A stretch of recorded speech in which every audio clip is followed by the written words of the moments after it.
Have you ever been stuck in a mix with a snare that has a character that you absolutely love, but something isn't right and you can't pinpoint what it is? Daniel felt that way about the snare sample used on Holy Roller. Daniel loved the ringy character of the snare, but the note of the snare was creating issues in the mix. In this clip, you'll see how Daniel used Pro Q in a musical way to control the note and keep the character of the snare.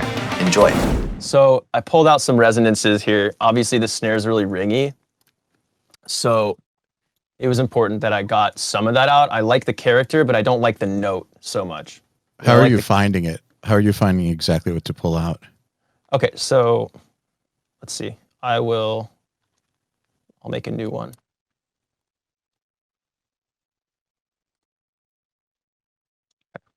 So let's hear it.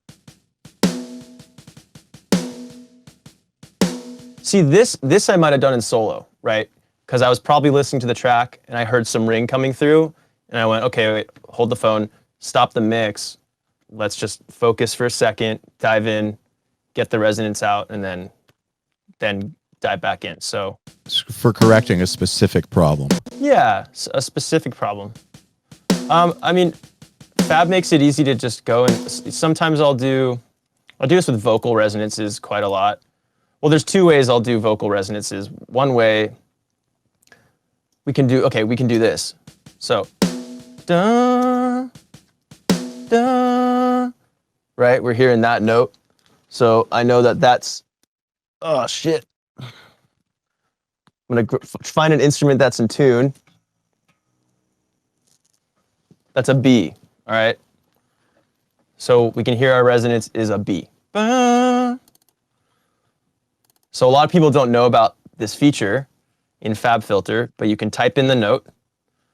I'm gonna guess it's either B3 or B2. You know, on a piano roll, you have it going from C1 to C8, whatever it is. So I'm gonna start with B3. I just typed it in, double-clicked frequency, moves it there. Okay. So arrow up the Q, because I'm just trying to get that one little note.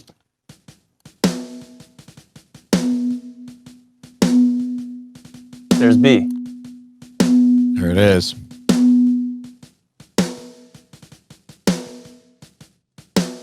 And it seems like the note, the resonance is in the same spot. So I know that it's gonna, harmonically, it's gonna reach up to, you know, probably B5 or so. So I'm gonna go to B4 now. Yeah, and there's some of it there too. I mean, that's probably, all right, let's see if I'm a phony. Let's go back to the original.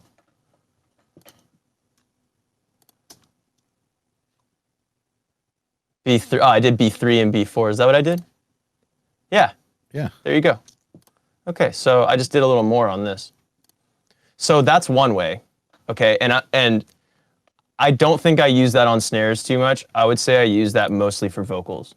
Because when you have a vocalist and some people, whether it's mic technique or just the part of the song or the person's voice, they're gonna be singing and you hear a big resonance jump out. So I do this with vocals and 808s mostly. You know, 808s are really tough because people think you can just compress an 808 when, you know, you'll hear a bass note and it'll just jump out all of a sudden. You know? Yep. So you can compress that to shit, it's still gonna jump out because it's a resonance. So you have to, that, for an 808 or a vocal, what you have to do is find the note on a piano, keyboard, try to sing it, match, hold the note on your voice, match it to the keyboard, type that shit in, and then notch it out. And that's how you can equalize it. Same thing goes with guitars, anything really. But like I said, you don't have to do that for guitars. It's mostly vocals, 808s. So what I'm gonna do, normally,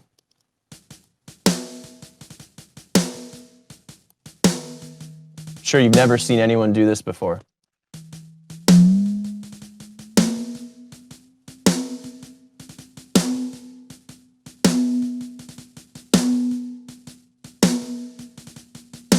See, this is what most people do, right? Yep. It's fine. Works fine. Believe it or not, I'm B3 minus 39 cents. So I'm not really right on the money.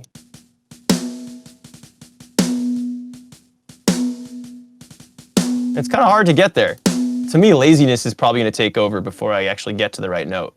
I would have probably given up on this. Like, I would just go, oh, it's close enough. And then, so the third way,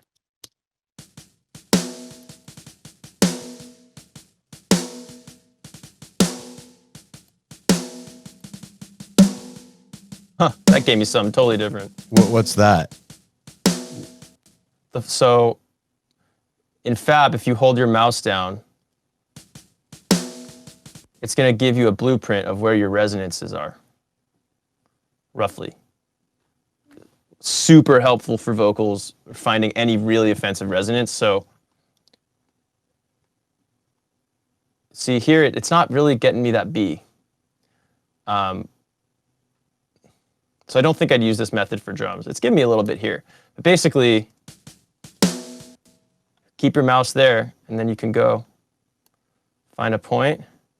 Hey, look at that.